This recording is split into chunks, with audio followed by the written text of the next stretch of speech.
Hello, everyone, and welcome back to Journey English Podcast. I'm Tom. And I'm Emily. We're so glad you could join us today. In today's episode, we're going to talk about something we all do every single day, but maybe don't talk about very often.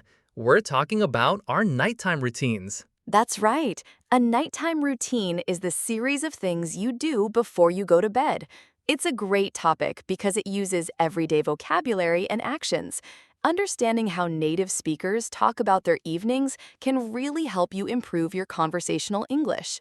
We'll guide you through it step by step. First, we'll have a simple, basic conversation. Then, we'll show you how to make that conversation sound more natural and native-like. And finally, we'll break down all the new and interesting vocabulary and phrases for you with simple explanations and examples. Ready to start? Let's get into it.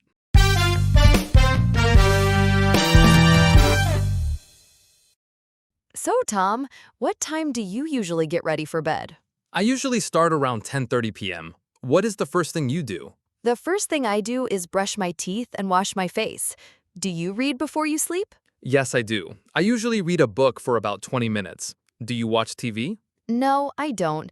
I prefer to listen to calm music. It helps me relax. That's a good idea. I also make sure my clothes for the next day are ready. Oh, that's very organized. I should do that. I always set my alarm for the morning. Me too. I set my alarm for 7 a.m. After all that, I go to sleep. And what time do you usually go to sleep? I try to be asleep by 11:15 p.m. That sounds like a nice, simple routine. Good night, Tom. Good night, Emily. Okay, so that was the basic version. It's perfectly correct, but now let's make it sound more natural. This is how we might actually have this conversation. Exactly. Let's try it again. You know, I've been really trying to perfect my nighttime routine lately. I need a good way to wind down after a busy day. Oh, tell me about it. I find it so hard to switch off sometimes. My mind is just racing. What have you been doing differently? Well, the biggest change is that I try to ditch the phone a good hour before I want to sleep. I realized I was just endlessly scrolling through social media. That's my biggest problem. I get sucked into a rabbit hole of videos. But I've started reading more, which usually helps me doze off pretty quickly. Same here. I'm currently plowing through a new fantasy novel. It's so much more relaxing than staring at a blue screen. I also do some light stretching to loosen up before getting into bed. That sounds incredibly relaxing. I usually put on a calming playlist and do my full skincare routine. It's become a bit of a ritual, and it really helps me feel refreshed in the morning. It makes a huge difference, doesn't it?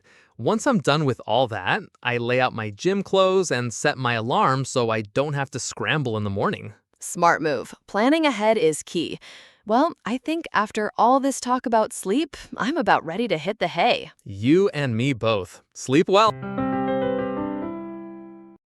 All right, did you notice the difference? We used a lot of great phrases and idioms in that second conversation. Let's break them down for you. The first one I used was to wind down. This means to relax and become calm after a period of activity or stress.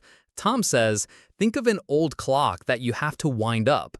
To wind down is the opposite. You are slowing down. For example, after work, I like to have a cup of tea to wind down. Next, I said, I find it hard to switch off. This means to stop thinking about your work or your worries and to relax.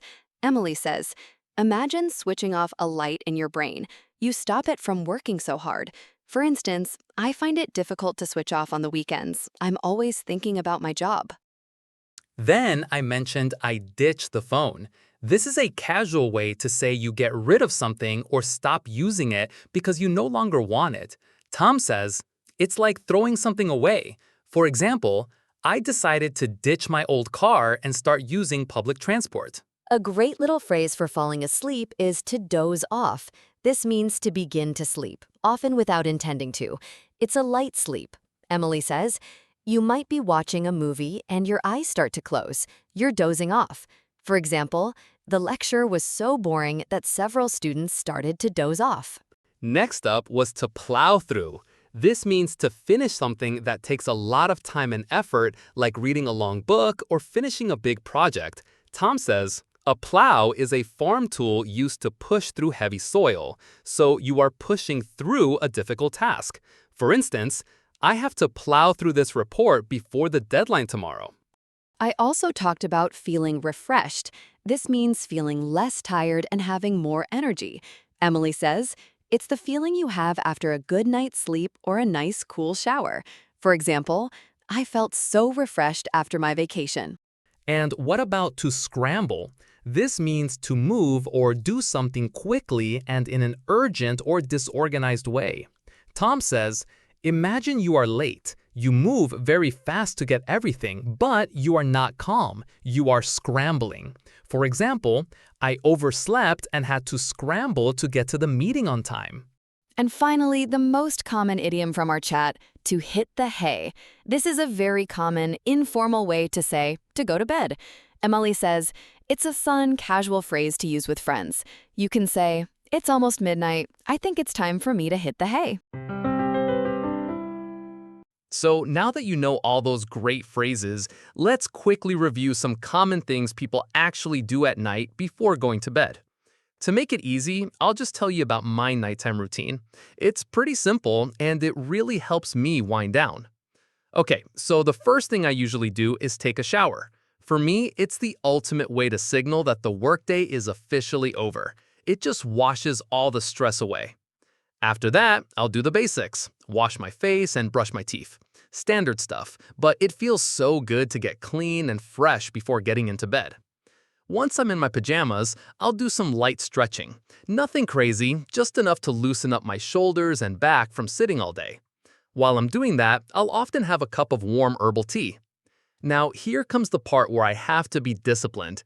I might scroll through my phone for a little bit, but I try to keep it short.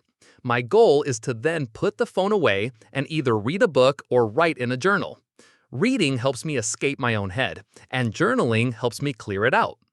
Right before I'm ready for sleep, I take maybe 5 minutes to meditate to relax. I just focus on my breathing. It's a game changer, honestly.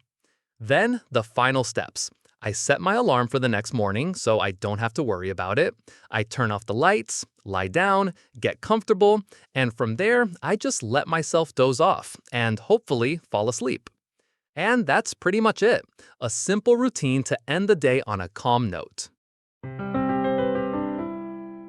So there you have it. From a basic conversation to a much more native-sounding one. The key is to add these colorful phrases and idioms. We really hope that was helpful. And now it's your turn to practice. We have a challenge for you. In the comments below, tell us about your nighttime routine. Try to use at least 2 of the new words or phrases we taught you today. For example, you could say, to wind down, I listen to podcasts before I hit the hay.